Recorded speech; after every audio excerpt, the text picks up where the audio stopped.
시작하도록 할게요. 지금 레코딩이 되고 있는 것 같은데.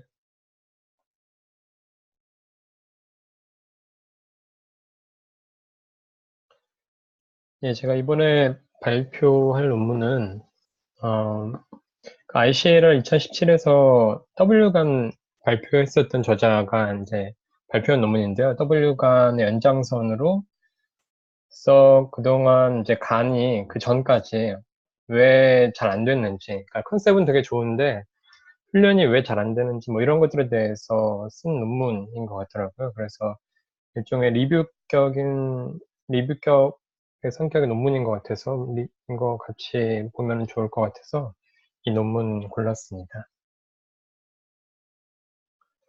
뭐 사실 이 PRCB 모임에서도 대부분의 사람들이 이제 간 도사분들이 많으셔서 제가 이 논문을 발표하는 게 조금 부담스러운 부분이 없지 않아 있긴 한데요.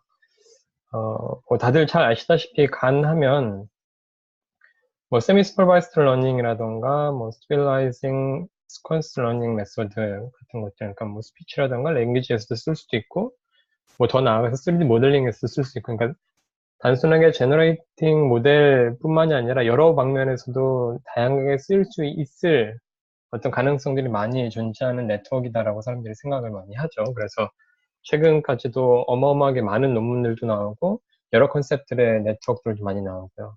근데 이제 간이 가지고 있는 문제점들이 많이 해결이 되고 있기도 하고 해결하고 있기도 하지만은, 그 대표적으로 꼽히고 있는 문제점들 중에 하나가 이제 트레이닝을 시킨다는 게 어려운 거였고, 그다음에 이제 스테이블 아키텍처를 찾는 게 단순하게 어떤 이론적 접근이 아니라 이거 해봤더니 됐네, 저거 해봤더니 됐네, 이런 식으로 찾는 방법들, 그러니까 어떤 휴리스틱하게 찾는 방법들이 많았었던 거였고, 그래서 이제 앞에 문제들하고 이제 상통되는 것 같은데, 간이 트레이닝이 잘 안 되는 게 어떤 시오리가 있는지 이런 것들에 대한 설명을 사람들이 잘 하지 않았던 부분들을 이 논문을 쓴 저자들이 지적을 하고 있더라고요.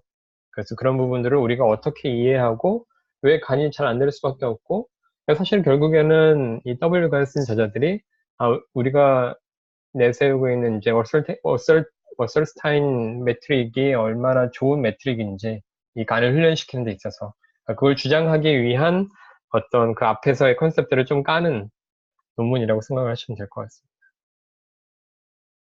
그래서 이 간에서 이제 죄송합니다.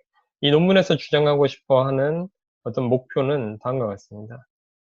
그러니까 최근에 일어나고 있는 문제점들을 이제 간략하게 소개를 하고, 그리고 이제 뭐 인스테빌리티라던가 세츄레이션 문제들을 포함하는 여러 가지 문제점들에 대해서 증명이라던가 어떻게 연구를 했는지 자기네들이, 그 다음에 그런 것들을 극복하기 위해서 어떤 새로운 방법들이 있는지, 현실적으로 접근할 수 있는 방법이 무엇인지, 그리고 이론적으로도 그것에 대해서 알아볼 수 있도록 마지막에 이제 벌슨스테인 그 매트릭을 적용한 간이 좋다라는 것들을 끝맺음으로 하면서 이 논문의 끝을 맺고 있습니다. 그러니까 이제 제너러티브 어드버서리 네트워크라고 얘기를 하는데, 이 어드버서리어를 빼고 사실 이 간이 주된 하고자 하는 일이 바로 이제 제너레이터를 학습시키는 거잖아요. 그렇기 때문에 이제 제너레이터 네트워크를 저는 이제 중점적으로 어드버서리 네트워크에서 이제 디스크리미네이터는 일단 빼고 이 제너레이터 네트워크를 어떻게 학습시키는지가 사실은 간이 하고 싶어 하는 일이다. 근데 이 제너레이터를 잘 학습시키기 위해서는 디스크리미네이터가 필요하게 된 거고, 어쨌든 우리는 이 제너레이터를 어떻게든 잘 학습시켜 보자 라고 얘기를 하는 거죠. 그런데 뭐 간에서 하고 싶은 얘기 중에 하나가 이제 제너레이터 네트워크를 그 전에 어떤 Z라고 하는 레이턴트 베리어블을 입력시키고 그것에 대해서 출력으로 나오는 아웃풋이 바로 우리가 뭐 현실 세계에서 구별할 수 없는 모델과 현실 세계에 있는 모델과 구별할 수 없는 것들을 제대로 잘 만들어냈다라고 하면은 우리가 제너레이터 네트워크를 잘 학습시킬 수 있다라고 얘기를 하는 거겠죠. 그래서 사실은 이제 간의 컨셉들이 되게 많이 나와 있는데, 궁극적으로는 요 제너레이터를 어떤 식으로 학습을 시킬 것인지에 따라서 여러 가지 컨셉의 이름들이 정해지고 있는 것 같습니다.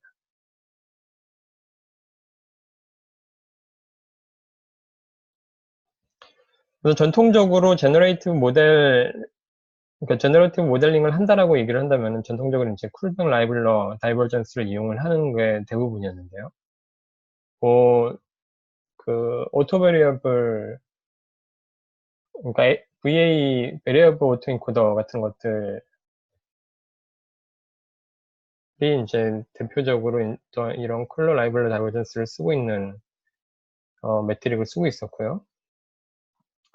그래서 요 PR이 이제 실제 세계에서의 probability density distribution이 되는 거고, 이걸 unknown data distribution으로 우리가 얘기를 할 수 있고, 그 다음에 이제 PH를 generator distribution이라고 부를 수가 있고, 얘네 둘 사이에서 다이버전스를 계산을 해서 우리가 어떤 continuous 스페이스라고 가정을 하면은 얘네들을 미니마이즈 시키면은 궁극적으로 그 리얼 세계에 있는 데이터의 디스트리뷰션과 우리가 만들어내고 있는 디스트리뷰션이 같아질 수가 있다라고 얘기를 하고, 뭐 어떤 컨셉적인 측면에서 또 봤었을 때는 맥시멀 라이클리 후드로부터 우리가 미니마이즈 쿨러 라이벌로 아니 쿨백 라이벌로 다이버전스를 유도할 수 있다라고 생각을 할 수도 있겠죠.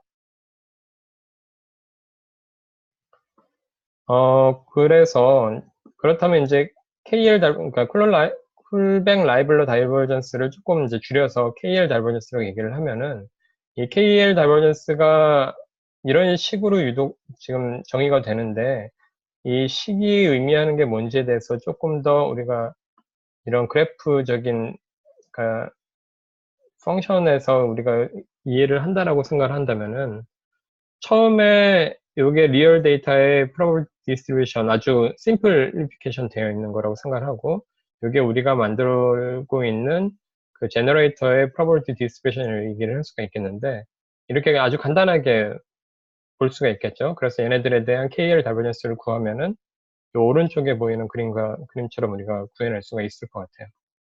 그래서 요러한 부분이 바로 이제 PR, 그러니까 리얼 데이터의 probability distribution이 높아져 있는 때의 KL 다이버전스의 값에 해당이 되는 걸 테고, 이 부분이 PG가 높을 때가 바로 해당이 되는 거겠죠. 그래서 실질적으로 그러니까 PR이 PG보다 클 때 훨씬 더 큰 그러니까 코스트 펑션에다 우리가 이 KL 다이버전스를 적용시킨다고 한다면은 이 부분을 훨씬 더 많이 학습을 시키게끔 적용이 될 수밖에 없다라는 거예요. 그래서 PR이 PG보다 클 때는 이제 모드 드로핑이 그러니까 빠질 수가 있는데 이런 부분에 대한 학습에 대한 코스트를 많이 줌으로 인해서 그 모드 드로핑을 좀 피할 수는 있는데 대신에 어떤 우리가 제너레이터가 페이크 그 어떤 이미지라든가 이런 것들을 만들어내게 되면은 그 부분에 대한 학습은 잘 안 된다라는 측면이 보이게 되는 거죠. 그래서 이게 전통적으로 KLWS 자체가 어떤 어시메트리한 성격 때문에 이렇게 그 트레이닝이 잘 안 되는 지점이 생기게 되는데요.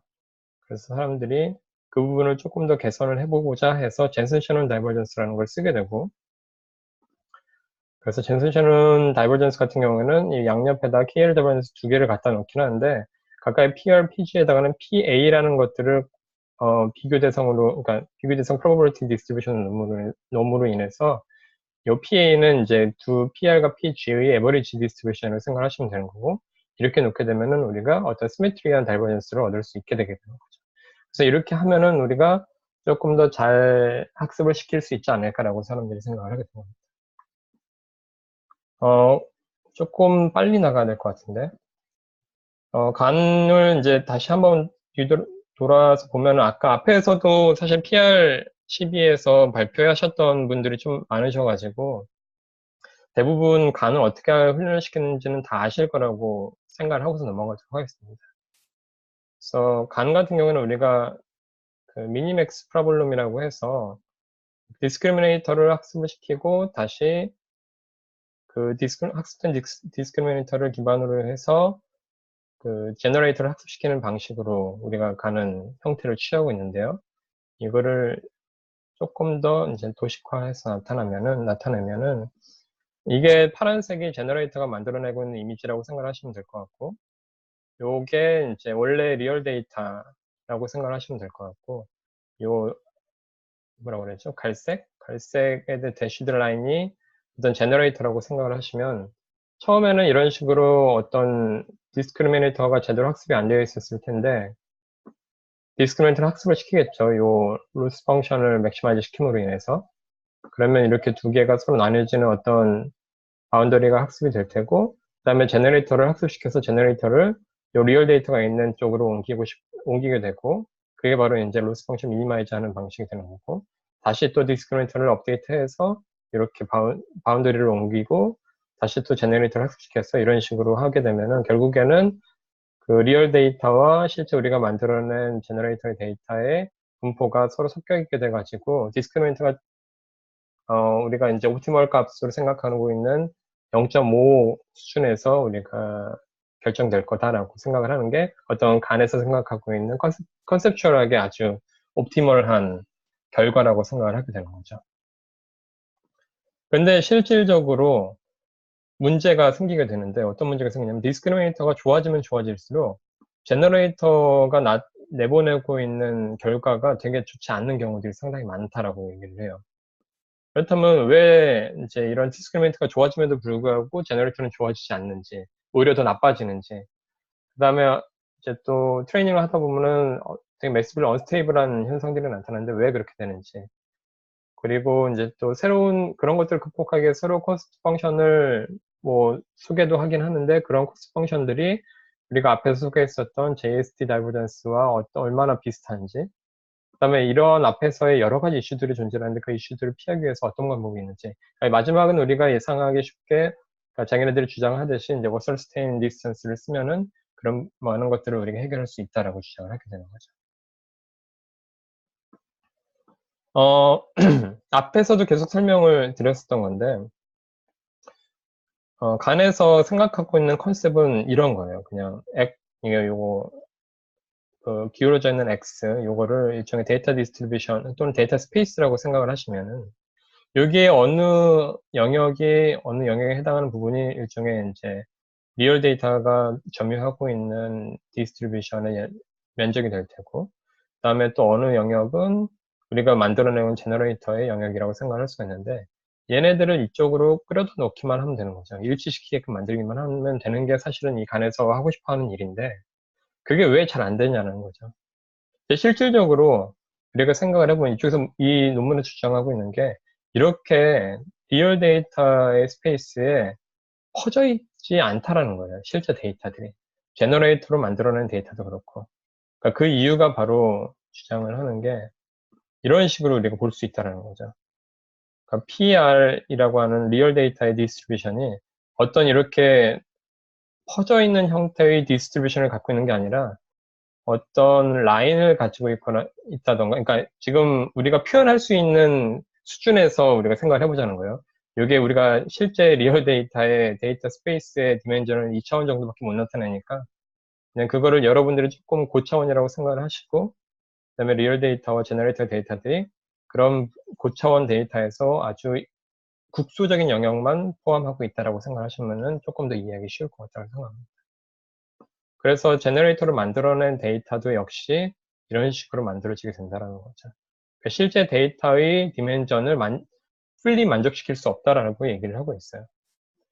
그거에 당연한 게, 이 Z의 디멘전 우리가 항상 주는 게, 그 겐을 학습시킬 때 Z의 디멘전을 주는 게 항상 로우 디멘전으로 주잖아요. 뭐, 100개라던가, 실질적으로 이미지의 사이즈가 뭐, 784 디멘전이라고 하면은 뭐, 100개 정도의 디멘전을 가지고 얘네들을 제너레이트를 할 텐데, 그렇게 되면은 실질적으로 이쪽에서 만들어내서 제너레이터 네트워크를 통과시켜서 실제 데이터 스페이스 매핑을 시킨다고 하더라도 그 매핑 되었을 때의 디스트리뷰션의 모양들이 어떤 X라고 하는 이 데이터 스페이스의 풀리 디멘전al 스페이스를 점유하고 있는 게 아니라 어떤 로컬리 점유를 하고 있을 거라고 얘기는 매핑 될 거라는 거죠. 그래서 이러한 이렇게 점유되어 있었을 때 이러한 그 분포들을 우리가 보통은 이제 매니폴드라고 얘기를 하고요. 그래서 이런 매니폴드를 우리가 그냥 단순하게, 그러니까 그 실제 데이터 스페이스 측면에서 보면은 이런 식으로 점점점점이 아니라 어떤 라인 형태로서 우리가 일을 하는 게 조금 더, 그러니까 이쪽에서는 X는 2 디멘전이니까 요거를 그거보다 더 작은 디멘전으로 바꾸려면 저는 생각나는 게 그냥 라인밖에 생각이 잘 안 나더라고요. 그래서 저는 라인으로 표현을 했는데, 이렇게 라인으로 표현을 하게 되고, 실질적으로 엠리스트 같은 것들을 데이터의 학습에서 표현을 시키게 되면은 어떤 스페이스, 실제 스페이스에서 이런 식으로 아주 작은 디멘전의 영역만 점유를 하고 있다라고 볼 수가 있는 거죠. 이 전체가 어떤 리얼 스페이스가 가질 수 있는 데이터 스페이스라고 얘기를 한다면. 그래서 뭐 이거는 다른 블로그에서 있는 것들을 한번 가져와 봤는데요. 블로그에서 매니폴드를 어떻게 설명하는지를 생각을 해봤을 때 실제 데이터의 분포에 미닝풀한 데이터들이 이런 식으로 분포해 있고, 우리가 이제 이런 것들을 클러스터링 한다라고 한다면은 사실 이렇게 클러스터링하고 이렇게 클러스터링, 우리 눈은 되게 이런 식으로 클러스터링을 할 거라고 생각하잖아요. 근데 가장 많이 이제 가장 보편적으로 잘 알려져 있는 클러스터링 방법 중에 하나가 K-means 클러스터링인데, 그런 것들을 쓰면은 이런 식으로 그렇게 클러스터링 못 한다라는 거죠. 그러니까 실질적으로 우리가 클러스터링을 하고 있는 방법론 자체가 어떤 구형의 클러스터링을 가정을 한 상태에서 걔네들의 유사도를 단순한 유클리디안 디스턴스 스페이스 상에서만 고려를 하기 때문에 실질적인 클러스터링이, 특히 매니폴드를 고려한 실제 레이얼 데이터의 클러스터링이 잘 안 될 수밖에 없다라고 얘기를 하고 있어요. 실제로 이런 식으로 클러스터링이 돼야 된다는 거죠. 그리고 실제 데이터들도 이런 식으로 분포, 그러니까 같은 어떤 클래스를 가지고 있는 데이터들의 분포들이 이런 식으로 분포해 있을 가능성이 높다라는 거죠.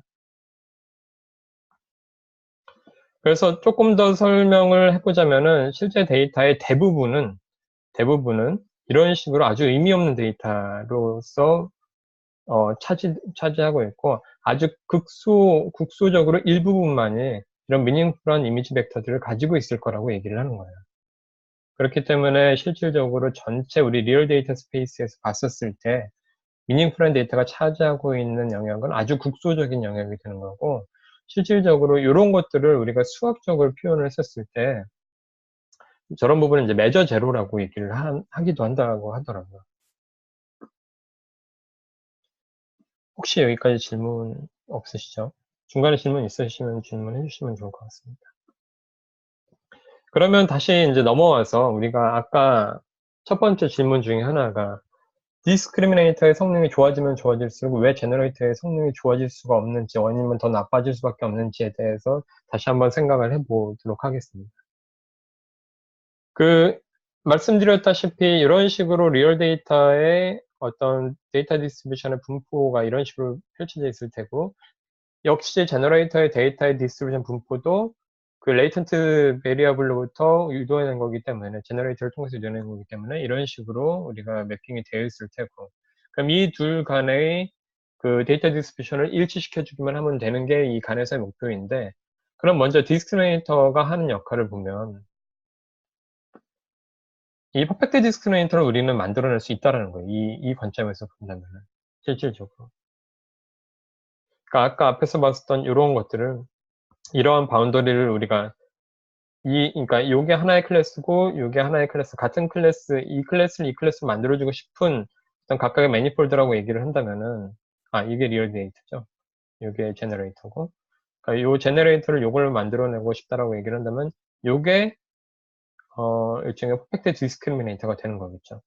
그런데 문제가 있을 수밖에 없는 게, 요게 퍼펙트 디스크리미네이터가 될 수가 있는데 실질적으로 요 디스크리미네이터에 우리가 제너레이터 한 것들이라던가 아니면 그 인풋에 대해서 조금 어떤 그레디언트를 구했었을 때 여기에서 조금이라도 변한다고 하더라도 그레디언트가 0이 되기 때문에 실질적으로 이 디스크리미네이터가 더 이상 학습이 되지 않는다는 거예요. 그러므로 인해서 이 어큐러시가 항상 1을 차지할 수밖에 없게 되고, 이게 결국적으로 궁극적으로 얘기하고 싶은 거는 아까도 계속 이어져서 얘기하는 거지만은 데이터들이 차지하고 있는 디멘전 자체의 일종의 매니폴드의 디멘전이 리얼 데이터가 위치하고 있는 스페이스의 디멘전보다 항상 작을 수밖에 없다라고 얘기를 하는 거죠. 그렇기 때문에 이 매니폴드들의 매저가 제로가 될 수밖에 없게 되고, 그러면 앞에서 얘기했던 것처럼 이 퍼펙트 디스크리미네이터가 자연스럽게 만들어질 수밖에 없게 되고, 그랬을 때 퍼펙트 디스크리미네이터가 만들어지게 되면은 이 주변의 분포가, 데이터의 분포가 어떤 한 국소적인 부분에서만 생기기 때문에 얘를 어떤 x에 대한 그레디언트를 취한다고 하더라도 실질적으로 학습이 되는 부분들이 거의 없게 된다는 거죠. 그게 제너레이터에도 영향을 미쳐서 제대로 제너레이트 못하게 되는 거고, 이게 뭐 로스 펑션이라던가 이런 데 썼었던 우리가 KL 다이버전스라든가 젠슨 샤논 다이버전스를 우리가 적용을 하게 되면은 KL 다이버전스는 항상 무한대가 나타나게 되고 젠슨 샤논 다이버전스가 로그 2의 값에 대한 항상 맥시멈 값을 나타낼 수밖에 없게 된다는 결과를 얻을 수밖에 없다. 그래서 제너레이터가 학습이 되지 않는다라는 얘기를 하고 있습니다.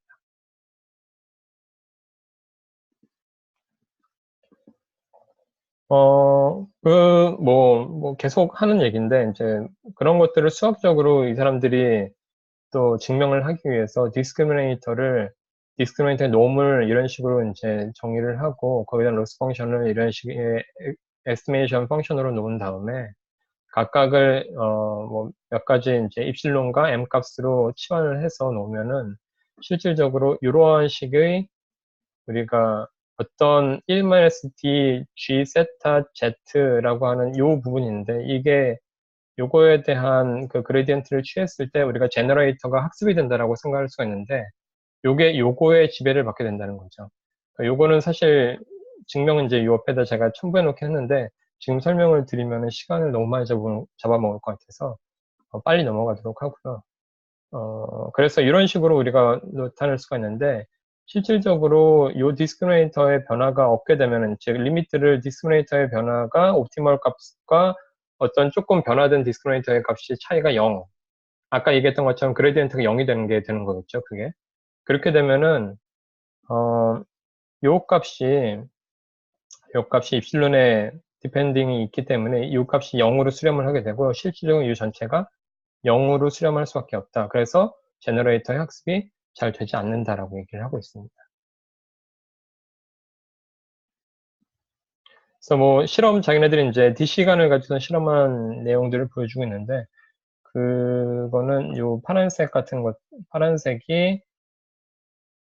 잠시만요.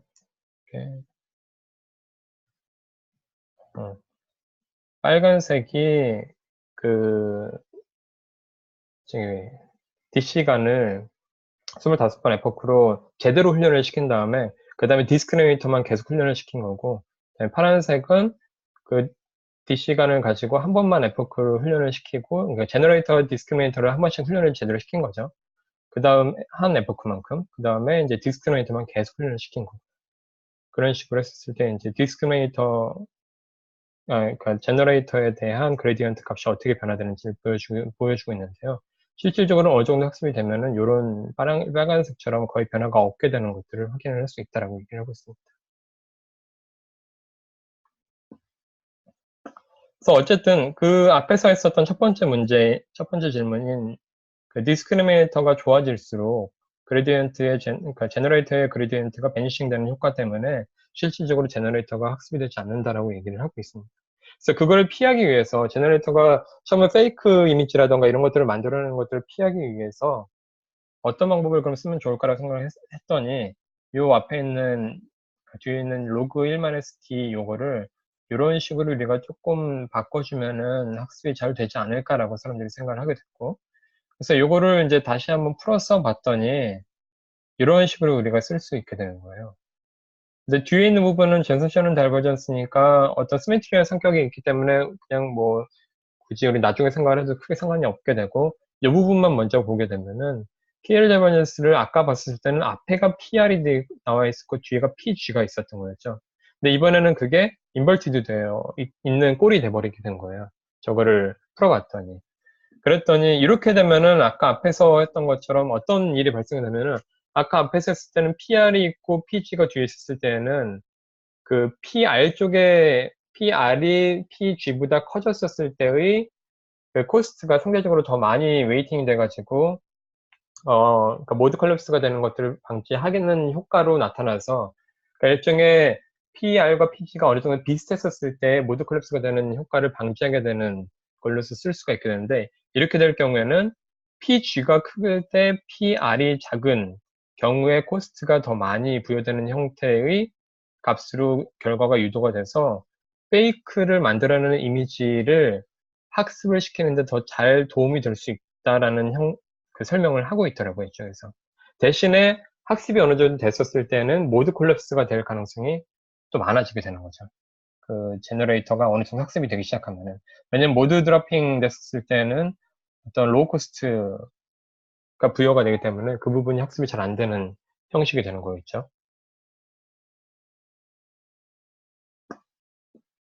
그래서 어쨌든 뭐 제너레이터에 대한 그레이던트 업데이트 인스테빌리티가 인스테빌리티도 얘기를 하고 있는데 요 앞에서 얘기했던 것들이 이제 그런 얘기들을 했었던 거였고 여기는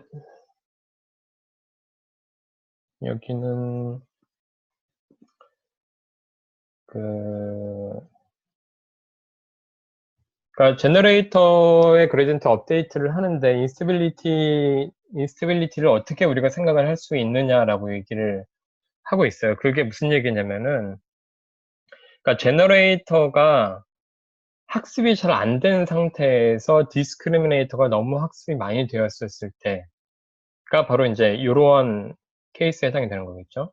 요게 아까 말씀드렸듯이 이제 원 에포크, 애프터 원 에포크라고 얘기했는데 원 에포크라고 얘기했는데 제너레이터를 그냥 한 번만 에포크를 돌린 거예요. 요거는 제너레이터를 10번 에포크를 돌린 거고 요거는 25번 에포크를 돌린 건데 제너레이터가 학습이 안 된 상태에서 요 X축의 방향이 커지면 커질수록 디스크리미네이터만 학습이 계속된다고 생각하시면 되는 건데 디스크리미네이터 학습이 되면은 실질적으로 얘가 점점 뭔가 발산하는 형태의 꼴을 취하게 되는 거죠.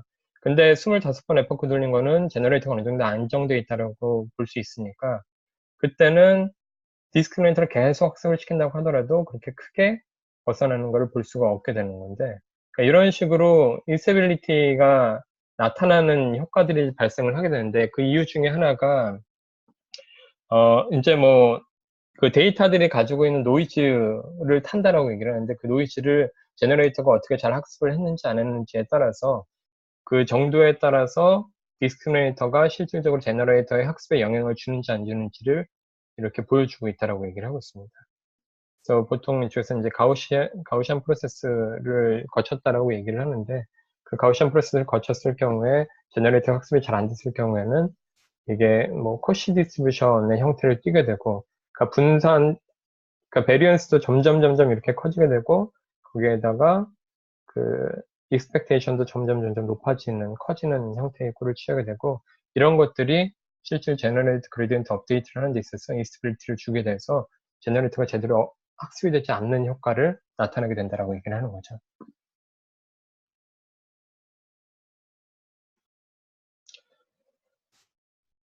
그렇다면은 앞에서 얘기했던 것들을 이제 계속 해결을 하고 싶은데, 그러니까 사람들이 뭐 휴리스틱하게 해결을 해왔다고 했는데 그 휴리스틱하게 해결을 한 것들을 여기서는 계속 수학적으로 얘기를 하고 있어요. 그 수학적으로 그렇다면은 해결을 한 방법이 또 뭐가 있겠느냐라고 생각을 해보면은 아까 말씀드렸듯이 그 데이터가 실제 분포되어 있는 것들이 우리 뭐 매니폴드라고 얘기를 했는데 그 매니폴드의 디멘전이 실제 데이터 스페이스의 디멘전보다 작기 때문에 그렇다면은 우리가 만들어낸 매핑한 어떤 그 X에다가 거기에 노이즈를 그러니까 그 디멘전에 맞는 노이즈를 주게 되면은 우리가 그걸 가지고 좀 근사시켜서 학습을 시킬 수 있지 않을까라고 하는 게 바로 이제 이쪽에서 얘기를 하고 있는 거고요. 그 노이즈를 줄 방법은 여러 가지가 있겠지만 뭐 디스크리트 데이터에 대해서는 뭐 이런 식으로 이산적으로 줄 수도 있고 어쨌든 그 가우시안 분포의 형태로 우리가 줄 수 있는 방법들을 제시를 하고 있습니다. 10분밖에 안 남아서 그래서 그 가우시안 형태로 그 분포를 줘서 제가 지금 마음이 급해가지고 말이 계속 빨라지고 있는 것 같은데 조금만 이해를 해주시고 그 노이즈들을 추가하고 제너레이터에도 노이즈를 추가하고 리얼 데이터에도 노이즈를 추가해서 디스크리미네이터의 오토멀 디스크리미네이터의 꼴이 아까 앞에서 봤을 때는 그냥 PR 플러스 PG분의 PR이었는데 거기에다 각각의 입실론에 해당하는 가우시안 디스트리뷰션이 들어가는 형태의 오토멀 값을 취할 수가 있게 되는 거겠죠. 그러면은 요것도 그 브록의 어펜딕스에 보면은 이제 증명하는 게 나오는데 그 증명을 생략을 하고 그거를 가지고 우리가 다시 한번 그 제너레이터를 학습시키는 expectation 밸류 값에 대입을 해보면은 이러한 꼴이 얻어지게 되는 거고요. 아까 앞에서 했었을 때는 잘 안 되는 부분들이 뭐가 있었냐면은 그 KL 자변성이 가지고 있는 어시메트리한 성질 때문에 그 페이크 이미지라던가 아니면 모드 콜랩스 둘 중에 한 군데 빠질 수밖에 없는 꼴이 나왔는데 이렇게 바꿔주게 되면은 요 앞에 A와 BA가 들어가게 돼서 어느 한쪽이 커지게 되면 요 값이 작아지게 되고 어느 한쪽이 작아지게 되면 요 값이 커지게 돼서 어떤 균형을 맞추게끔 해줄 수 있다라고 얘기를 하고 있습니다. 그래서 노이즈를 추가해서 우리가 그 디스크리미네이터 제너레이터를 학습을 시키면은 조금 더 잘 될 수 있는 가능성이 있다라고 얘기를 하고 있죠. 그런데 여기서 또 문제가 하나 발생을 하는데 바로 이 부분이 이제 문제가 있습니다. 여기서 그레디언트를 취하게 되면은 어떤 g 세타 마이너스 y와 g 세타 마이너스 y에 대해서 그레디언트를 취하게 되면은 이 부분을 이제 말씀을 드려야 되는데 이거를 10분 안에 말씀을 드릴 수 있을지는 잘 모르겠지만 일단 시도를 하도록 하겠습니다. 요게 우리가 아까 얘기했었던 리얼 데이터의 스페이스에서의 프로버빌티 디스트리뷰션 되는 거고 거기다 노이즈를 추가했으니까 이런 식으로 우리가 생각을 할 수가 있겠죠. 조금 더 생각을 해보면. 그다음에 제너레이터도 역시 이런 식으로 생각을 할 수가 있는데 디스크리미네이터를 학습을 시킬 때는 요 노이즈를 준 거에 대해서만 학습을 시킨 거기 때문에 이런 식으로 점점 가까워질 수 있는 여지가 존재를 해요. 그런데 요 제너레이터에 직접적으로 만들어낸 요 부분이 요 라인이 원래 리얼 데이터로 만들어졌는데 그 리얼 데이터 말고 리얼 데이터 플러스 입실론만큼 더해진 부분이 딱 겹쳐지게 되었을 때 이 부분을 학습을 못하게 된다라고 얘기를 하고 있어요. 왜냐면 이 부분도 역시 매저 제로이기 때문에 그런데 사실 그 부분에 대한 설명도 조금 더 많은데 그냥 매저 제로이기 때문에 이 부분이 학습이 안 된다라고 생각을 하시면 될 것 같아요. 디스크리미네이터가 이 부분을 그냥 보지 못하고 그냥 지나친다라고 얘기를 해요. 그래서 실질적으로 제너레이터가 만들어냈는데 이상한 것들을 계속 만들어내고 있음에도 불구하고 요 노이즈로 인해서 어느 정도 근사돼서 가까워질 수까지는 있는데 실질적으로 이 부분에 해당이 되는 부분이 원래의 리얼 데이터의 노이즈에 해당하는 부분과 겹쳐졌을 경우에는 매저 제로의 형태에 해당돼서 더 이상 학습이 진행되지 않는다라고 얘기를 하고 있죠. 그래서 또 문제가 발생한다. 그래서 그 문제를 해결하기 위해서 그렇다면 제너레이터 자체에도 그 제너레이터를 학습시킬 때에도 그 입실론 그 프라임을 줘서 페이크 이미지를 원래 제너레이터 레이텐트 베리어블도 만들어내는 게 아니라 그냥 거기에서 노이즈를 좀 더 추가한 그걸 가지고 우리가 그냥 완벽한 페이크 이미지라고 얘기를 하자라고 얘기를 하고 있습니다. 그러면 조금 더 전보다 나아졌다. 이런 식으로 우리가 생각할 수 있게 되는 거죠. 그러면 이제 어느 정도 겹쳐지게 되는 것들을 우리가 확인할 수 있고, 그리고 이걸로 인해서 다 해결된 것처럼 보이지만은, 이 저자가 주장하고 있는 거는 그렇지 않다. 그렇다면 왜 그렇지 않느냐? 이 노이즈의 수준을 어떻게 결정할 거냐? 그렇다면 그것도 역시 하이퍼바로메터를 결정지어줘야 되는 건데 그런 것들도 역시 계속 휴리스틱하게 할 거냐? 그러니까 궁극적으로 이런 것들은 그닥 좋은 방법들은 아니다라고 얘기를 하고 있습니다. 그래서 결국 궁극적으로 주장하고 싶은 거는 자기네들이 생각한 월센스타인 매트릭을 쓰는 게 좋은 거고 이 월센스타인 매트릭은 구글에서 검색해 보시면은 되게 잘 설명해 놓은 것들도 되게 많으니까 그 부분을 조금 더 참고해 보시면은 자세히 이해하실 수 있을 거고요. 여기에서는 그냥 간략하게 좀 넘어가도록 하겠습니다. 그 월센스타인 디스턴스를 다른 말로는 얼스 무버 디스턴스라고도 하고 또는 월센스타인 원 디스턴스라고도 얘기를 하는데 이거는 이제 리시프치라고 하는 이제 펑션의 포맷을 어떤 식으로 가져갈 것이냐에 따라서 결정이 되는 거고 그거는 수학 하시는 분들이라면 잘 아실 것 같으니까 넘어가도록 하고요.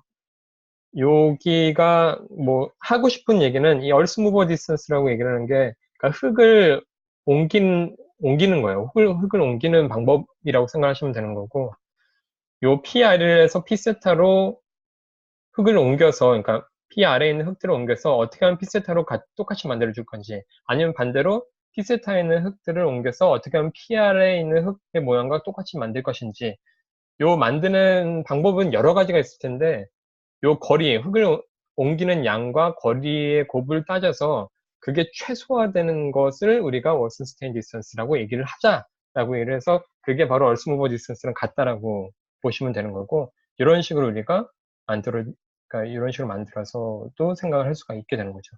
그러면 이제 각각의 뭐 포인트라고 해야 되나요? 포인트에서 흙들을 얼만큼 떼다가 그거를 여기로 옮기고 해서 똑같이 만들 수 있다라고 얘기를 하는 거죠. 그래서 그런 방법론들을 우리가 앞에서 했었던 간에도 적용을 해보자라는 거예요. 그래서 다시 말씀을 드리면은 어떤 레이턴트 베리어블에서 아까 말씀드렸던 제너레이터 네트워크를 통해서 어떤 우리가 실제 데이터 스페이스로 매핑을 시키고 있는데, 그 매핑을 시키고 있는 PR과 PG가 있고, 얘네들 사이에서 어떻게 하면 이런 식으로 옮겨 썼을 때 같은 모양들을 만들어낼 수 있을지, 그렇다면은 이제 각각의 매트릭들을 정의를 해야 되고, 그리고 요 X에 매핑되어 있는 PG로 인해서 매핑되어 있는 요 부분에서 요 부분을 얼만큼씩 바꿔줘야 되는지를 우리가 그거를 아까 앞에 쓴 제너레이터를 업데이트 시키는 형태로 진행을 해보자라고 얘기를 하고 있습니다. 그래서 이제 뭐 얘기를 하고 있는데, 이 부분을 조금 길게 설명을 드려야 되는데, 아직 2분밖에 안 남아서 이제 그냥 넘어가려고 했는데, 어쨌든 조금은 설명을 드리도록 하겠습니다. 어쨌든 월스 스테인 디스턴스가 앞에서 얘기했듯이 중요하다는 것을 얘기를 하고 싶고, 그 월스 스테인 디스턴스를 그 칸트로비치 루빈스타인 듀얼리티라는 거를 이용을 하게 되면은, 이 월스 스테인 디스턴스를 그 각각의 흙더미들을 옮기는 걸로 생각하지 말고, 얘네들이 벗어나 있는 것 중에서 맥시멈이 뭔지를 생각을 해서 그 맥시멈을 줄여버리자라고 얘기를 하는 컨셉이에요, 그냥.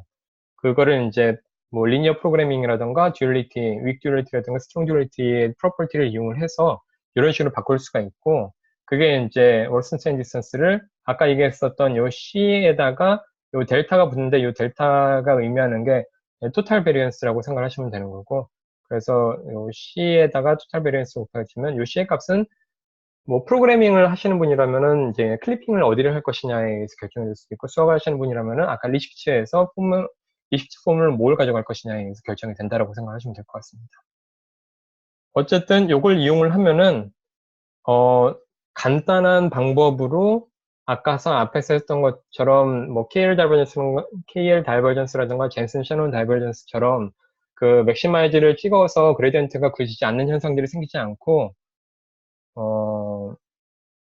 언제 어디서든지 그레디언트를 구할 수 있기 때문에 그 제너레이터로 만들어진 그 프로버티 디스트리뷰션과 그 실제의 프로버티 디스트리뷰션을 어느 정도 인터섹션이 있게끔 만들어줄 수 있다라고 주장을 하고 있습니다. 그러니까 매트릭을 잘 정의를 잘 할 수 있다라면은 우리는 간이라는 것을 학습을 잘 시킬 수 있다라고 얘기를 하고 있는 게 이 논문에서의 가장 큰 핵심이라고 생각하시면 되죠. 그거에 가장 큰 이점을 주는 매트릭이 바로 월슨스테인 디스턴스라고 생각하시면 되는 겁니다. 그래서 이제 뭐 월슨스테인 디스턴스 간을 쓰게 되면은 이런 식의 이제 그래프가 아주 대표적인 그래프라고 생각할 수가 있게 되는데, 요 빨간색이 일종의 간 디스크리미네이터가 되는 거고, 실질적으로 이 부분에 있었을 때는 얘 디스크리미네이터의 그 그레디언트를 취하게 되면 거의 0이기 때문에 학습이 안 되는 효과가 생기는데, 요 W간을 쓰게 되면은 이런 식으로 우리가 언제 어디서든지 그레디언트를 가질 수 있기 때문에 학습이 될 수 있다라고 얘기를 하고 있습니다. 이상으로